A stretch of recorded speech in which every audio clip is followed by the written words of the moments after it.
नमस्कार, हमारे Sridevi classes YouTube channel पर एक बार फिर आपका स्वागत करते हैं। पिछली वीडियोस में हमने ऑपरेटिंग सिस्टम के जितने भी कंसेप्ट्स को समझा, उसे डिस्कस किया। आज इस वीडियो में हम उन सभी टॉपिक्स के रिलेटेड ऑब्जेक्टिव टाइप क्वेश्चंस को डिस्कस करने जा रहे हैं, जो आपके कॉम्पिटिटिव एग्जाम्स जैसे कि गेट, यूजीसी नेट आदि में काफी यूजफुल रहेंगे। तो वीडियो शुरू करने से पहले अगर आपने हमारे चैनल को सब्सक्राइब नहीं किया तो प्लीज इसे सब्सक्राइब करें और साथ ही इसके बेल आइकन को प्रेस करना ना भूलें, ताकि आपको अगली वीडियो की नोटिफिकेशन टाइम पर मिले। तो चलिए शुरू करते हैं आज का topic, different MCQs of operating system. तो यहाँ पे हमारा फर्स्ट क्वेश्चन है कि इन चारों में से कौन सा ऑपरेटिंग सिस्टम नहीं है। तो इसका करेक्ट आंसर है ओरेकल। ओरेकल क्या है? एक RDBMS है, यानी कि रिलेशनल डेटाबेस मैनेजमेंट सिस्टम है। इसे ओरेकल डेटाबेस, ओरेकल DB या फिर अकेले ओरेकल ही कहा जाता है। एंटरप्राइज ग्रेड कंप्यूटिंग के लिए जो पहला डेटाबेस है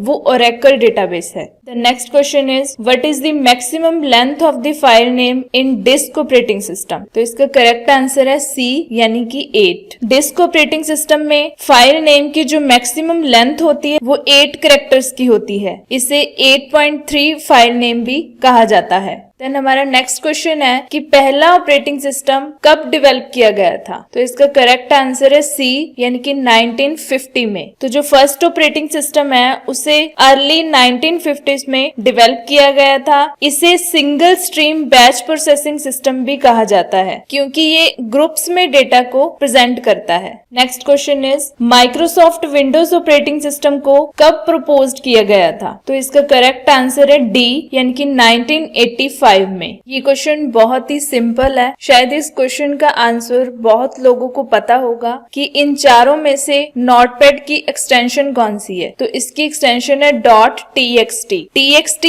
फाइल एक्सटेंशन एक स्टैंडर्ड टेक्स्ट डॉक्यूमेंट एक्सटेंशन है जिसमें अनफॉर्मेटेड टेक्स्ट होता है। ये नोटपैड के लिए डिफॉल्ट फाइल एक्सटेंशन है। हर एक की एक एक्सटेंशन फाइल होती है, जैसे कि नोटपैड के लिए .txt है। अगर कोई इमेज JPG इमेज है तो उसकी एक्सटेंशन हुई .jpg। अगर कोई PNG इमेज है, यानी कि PNG इमेज में क्या होता है कि वो उसका बैकग्राउंड वहां पे शो नहीं होता, तो उसकी एक्सटेंशन क्या हुई .png। इसी तरह जब हम कोई C++ प्रोग्राम को एग्जीक्यूट करते हैं, तो जब हम उस फाइल को सेव करते हैं तो हम उसकी एक्सटेंशन लगाते हैं .cpp। तो ये सारी फाइल एक्सटेंशंस होती हैं। नेक्स्ट क्वेश्चन है हमारा कि कमांड इंटरप्रेटर को और किस नाम से जाना जाता है। तो इसका करेक्ट आंसर है C, यानी कि shell interpreter. It means command interpreter is also known as shell। अब यहाँ पे एक और क्वेश्चन आता है, what is shell। तो एक तो लाइन ये होगी कि shell क्या है। shell एक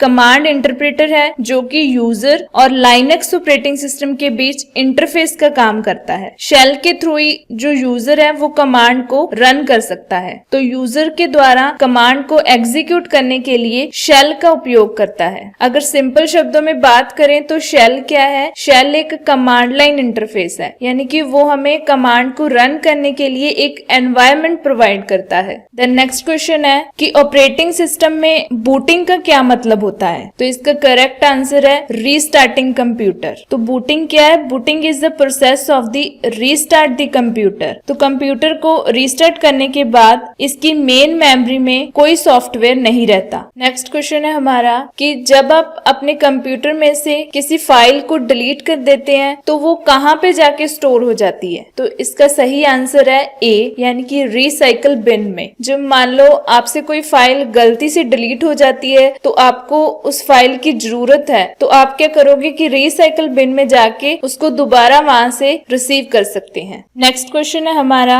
कि इनमें से कौन सा लाइनक्स ऑपरेटिंग सिस्टम है। तो सही आंसर है C, यानी कि ओपन सोर्स ऑपरेटिंग सिस्टम। तो ये ऑपरेटिंग सिस्टम कर्नल से बना होता है और ये बहुत ही सिक्योर ऑपरेटिंग सिस्टम है। ये जो लाइनक्स है वो यूनिक्स से ही बना है। इन दोनों में लाइनक्स और यूनिक्स में डिफरेंस क्या है कि यूनिक्स एक पेड सिस्टम है और लाइनक्स को हम फ्री में इंस्टॉल कर सकते हैं। तो इसलिए हम ये कहते हैं कि ये ओपन सोर्स ऑपरेटिंग सिस्टम है। Next is, what is the full form of DSM। DSM stands for distributed shared memory. Next question है हमारा, नीचे दिए गए ऑपरेटिंग सिस्टम्स में से कौन सा सिंगल यूजर ऑपरेटिंग सिस्टम है। तो इसका करेक्ट आंसर है C, यानी कि MS डिस्क ऑपरेटिंग सिस्टम यानी कि माइक्रोसॉफ्ट डिस्क ऑपरेटिंग सिस्टम। तो सिंगल यूजर ऑपरेटिंग सिस्टम वो ऑपरेटिंग सिस्टम होता है जिसमें सिर्फ एक यूजर एक ही टाइम में कंप्यूटर सिस्टम को एक्सेस कर सकता है, और जो MS DOS है वो सिंगल यूजर ऑपरेटिंग सिस्टम की सबसे अच्छी एग्जाम्पल है। अगला क्वेश्चन है हमारा कि इन चारों में से कौन सा एप्लीकेशन सॉफ्टवेयर नहीं है। तो इसका सही आंसर है ए यानी कि विंडोज 7, क्योंकि विंडोज 7 एक ऑपरेटिंग सिस्टम है। नेक्स्ट क्वेश्चन इज कि नीचे दिए गए ऑपरेटिंग सिस्टम्स में से कौन सा ऑपरेटिंग सिस्टम विंडोज 64 बिट को सपोर्ट करता है। तो इसका करेक्ट आंसर है ए यानी कि विंडो XP। विंडो XP को मेमोरी एड्रेस स्पेस को एक्सपैंड करने के लिए डिजाइन किया गया है। इसका original name Microsoft Windows XP professional X64 है और ये x86 to 64 आर्किटेक्चर पर बेस्ड है। The next question is which of the following Windows does not have a start button. नीचे दिए गए विंडोज में से किस विंडो का स्टार्ट बटन नहीं होता। तो इसका सही आंसर है बी यानी कि विंडोज 8, क्योंकि ये टैबलेट मोड को यूज करता है, पर विंडोज 8.1 का स्टार्ट बटन होता है। नेक्स्ट क्वेश्चन है हमारा इनमें से कौन सा ऑपरेटिंग सिस्टम एक टाइम में मोर देन वन प्रोग्राम को सपोर्ट नहीं करता। तो इसका आंसर है डी यानी कि डिस्क ऑपरेटिंग सिस्टम, क्योंकि डिस्क ऑपरेटिंग सिस्टम एक सिंगल यूजर ऑपरेटिंग सिस्टम है और ये एक टाइम में केवल एक ही प्रोग्राम को रन करता है। Next question is operating system की सर्विसेज को एक्सेस करने के लिए कौन इंटरफेस प्रोवाइड करता है। तो इसका सही आंसर है बी यानी कि system call. System call API यानी कि एप्लीकेशन प्रोग्राम इंटरफेस के थ्रू ऑपरेटिंग सिस्टम की सर्विसेज को एक्सेस करने के लिए यूजर प्रोग्राम के लिए एक इंटरफेस प्रोवाइड करता है। नेक्स्ट क्वेश्चन है एग्जीक्यूटेड और वेटिंग के लिए तैयार प्रोसेसेस की लिस्ट को कहाँ रखा जाता है। इसका सही आंसर है बी यानी कि रेडी क्यू। जब भी किसी प्रोसेस को CPU के द्वारा एग्जीक्यूशन के लिए सिलेक्ट किया जाता है या कोई प्रोसेस CPU के एलोकेट होने का वेट करती है तो वो रेडी क्यू में रहती है। तो CPU क्या करता है, रेडी क्यू में से प्रोसेस को सिलेक्ट करता है और उसको एग्जीक्यूट करता है। Next question is who among the following can block the running process. तो इसका सही आंसर है डी यानी कि all of this. Next question is which of the following does not interrupt the running process. इन चारों में से कौन है जो रनिंग प्रोसेस को इंटरप्ट नहीं करता। तो इसका सही आंसर है डी यानी कि शेड्यूलर प्रोसेस। तो शेड्यूलर प्रोसेस जो है वो किसी भी रनिंग प्रोसेस को इंटरप्ट नहीं करती। इसका काम सिर्फ long term, short term, medium term के लिए प्रोसेसेस को सिलेक्ट करना है। The next question is what is Microsoft window. तो माइक्रोसॉफ्ट विंडो एक ऑपरेटिंग सिस्टम है जिसे माइक्रोसॉफ्ट कंपनी के द्वारा डेवलप किया गया था। माइक्रोसॉफ्ट विंडोज मार्केट में 32 बिट्स और 64 बिट्स में अवेलेबल है। तो इसका सही आंसर है ए यानी कि operating system. Next question is which of the following is a group of programs. तो इसका करेक्ट आंसर है ए यानी कि एसेसरीज। तो विंडोज एसेसरीज ऑपरेटिंग सिस्टम में ग्रुप ऑफ प्रोग्राम्स हैं। विंडोज XP बहुत सारी एसेसरीज और सॉफ्टवेयर प्रोवाइड करता है जिनका उपयोग हम अपने काम में हेल्प के लिए कर सकते हैं। एसेसरीज फुल फीचर प्रोग्राम नहीं है, लेकिन ये ऑपरेटिंग सिस्टम में एक स्पेसिफिक टास्क के लिए यूजफुल है। ये painting program, calculator, word processor, notepad, internet software जैसे कई प्रोग्राम्स प्रोवाइड करता है। मान लो कि अगर आपको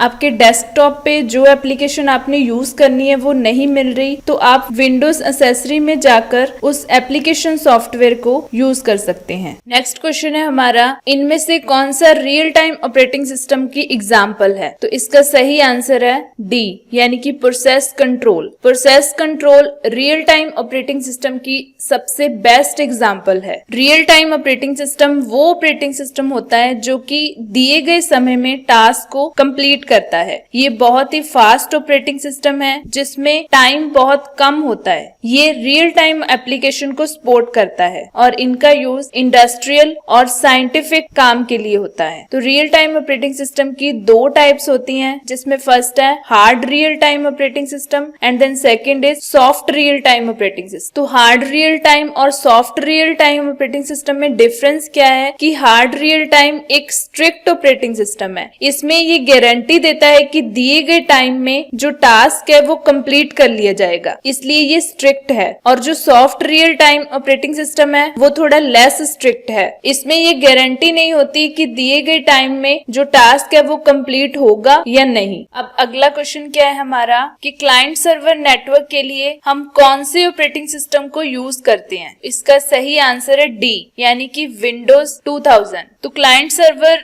नेटवर्क को इम्प्लीमेंट करने के लिए विंडोज 2002 ऑपरेटिंग सिस्टम का यूज किया गया था। ये एक सर्वर ऑपरेटिंग सिस्टम है जिसे 24 अप्रैल 2002 में माइक्रोसॉफ्ट द्वारा डेवलप किया गया था। इसमें विंडोज एक्सपी के कुछ फीचर्स शामिल हैं। नेक्स्ट क्वेश्चन है हमारा, इनमें से कौन सा सिस्टम सॉफ्टवेयर है? ऑपरेटिंग सिस्टम है, कंपाइलर है या यूटिलिटीज? तो इसका सही आंसर है डी, यानी कि all of the above. System software एक तरह का कंप्यूटर प्रोग्राम है जिसे कंप्यूटर पर हार्डवेयर और सॉफ्टवेयर प्रोग्राम को रन करने के लिए डिजाइन किया गया है। According to definitions, system software में system utilities, system restore, development tools, compiler और डिबगर्स भी शामिल हैं। Next question is, what is the use of directory structure in the operating system? Operating system में डायरेक्टरी स्ट्रक्चर का क्या उपयोग है? फोल्डर्स एंड फाइल्स को हायरार्किकली स्टोर करने के लिए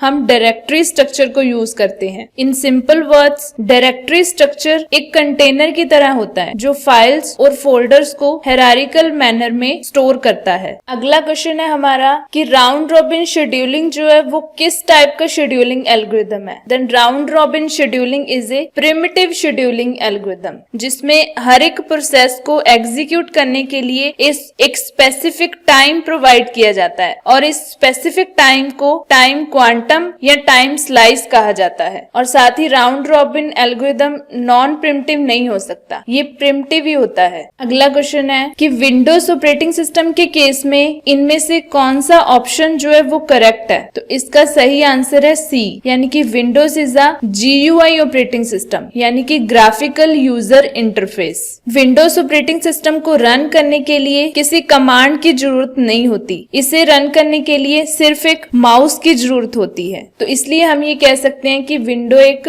graphical user interface operating system है। नेक्स्ट क्वेश्चन है हमारा, विंडोज ऑपरेटिंग सिस्टम में एप्लीकेशंस रनिंग के बीच मूव करने के लिए इन चारों में से यूजर कौन सी कीज को यूज करता है? तो इसका सही आंसर है बी, यानी कि ऑल्ट प्लस टैब। तो यूजर जो है विंडोज ऑपरेटिंग सिस्टम में एक विंडो से दूसरी विंडो में स्विच करने के लिए यानी कि मूव करने के लिए ऑल्ट प्लस टैब बटन का यूज करता है। और साथ ही यूजर इंटरनेट एक्सप्लोरर में टैब से टैब पर स्विच करने के लिए कंट्रोल प्लस टैब बटन का यूज कर सकता है। नेक्स्ट क्वेश्चन है, इनमें से कौन सा scheduling algorithm primitive scheduling algorithm है? तो इसका सही आंसर है डी, यानी कि SRTF scheduling. SRTF stands for shortest remaining time first scheduling. इसमें जिस प्रोसेस का टाइम सबसे शॉर्ट होता है उसको पहले एग्जीक्यूट किया जाता है और जिसका टाइम लॉन्ग होता है उसको प्रिम्प्ट कर दिया जाता है। द नेक्स्ट क्वेश्चन है हमारा, इन चारों में से कौन सा ऑपरेटिंग सिस्टम है जो सर्वर पर रन होता है? तो इसका सही आंसर है डी, यानी कि नेटवर्क ऑपरेटिंग सिस्टम। इस ऑपरेटिंग सिस्टम में कुछ फंक्शंस होते हैं जो लोकल एरिया नेटवर्क्स और कंप्यूटर्स को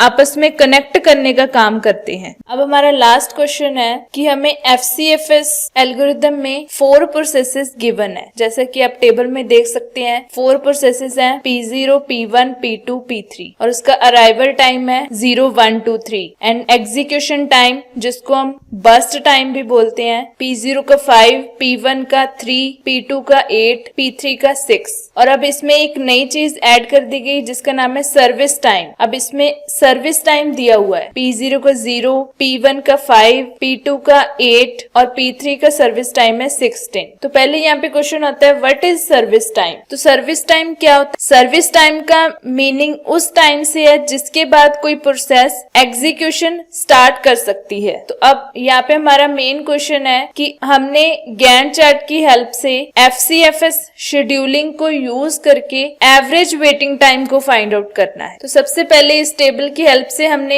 एक गैंट चार्ट तैयार किया जिसको हम समझते हैं पहले। तो सबसे पहले कौन सा प्रोसेस अराइव हुआ, P0, तो उसका एग्जीक्यूशन टाइम है P0 5। और उसके बाद कौन सा प्रोसेस अराइव हुआ, P1, और उसका एग्जीक्यूशन टाइम है 3, तो यहाँ पे आ जाएगा 5 + 3 8। और उसके बाद अराइव हुआ प्रोसेस P2 और उसका एग्जीक्यूशन टाइम है 8, और यहाँ पे आ जाएगा 8 + 8 16। और उसके बाद लास्ट प्रोसेस P3 अराइव हुआ 3 पे, उसका बर्स्ट टाइम है 6, 16 + 6 22। तो ये हमारा गैंट चार्ट तैयार हो गया। अब इस गैंट चार्ट की हेल्प से हम पहले वेटिंग टाइम निकालेंगे और फिर एवरेज वेटिंग टाइम को फाइंड आउट करेंगे। तो पहले हम यहाँ पे हर एक प्रोसेस का वेटिंग टाइम निकालते हैं। तो वेटिंग टाइम निकालने का यहाँ पे फॉर्मूला है service time minus arrival time. तो इससे जब हमने कैलकुलेट किया तो P0 का वेटिंग टाइम 0, P1 का 4, P2 का 6 एंड P3 का 13। अब इसकी हेल्प से हम एवरेज वेटिंग टाइम निकालेंगे। तो एवरेज वेटिंग टाइम का फॉर्मूला क्या था, waiting time of all processes upon number of processes. तो इससे हमारा आंसर आ जाएगा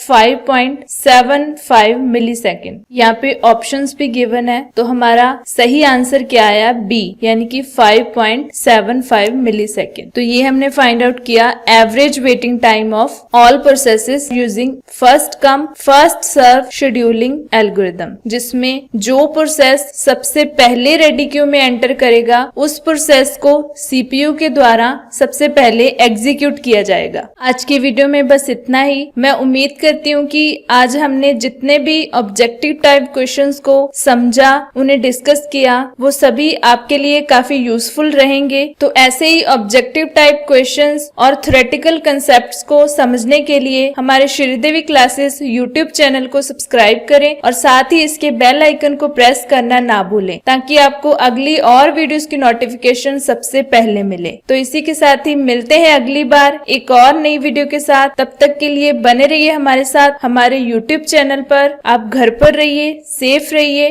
तो अगली बार मिलेंगे हम ऑपरेटिंग सिस्टम के एक और नए टॉपिक के साथ। Have a nice time. Thank you very much.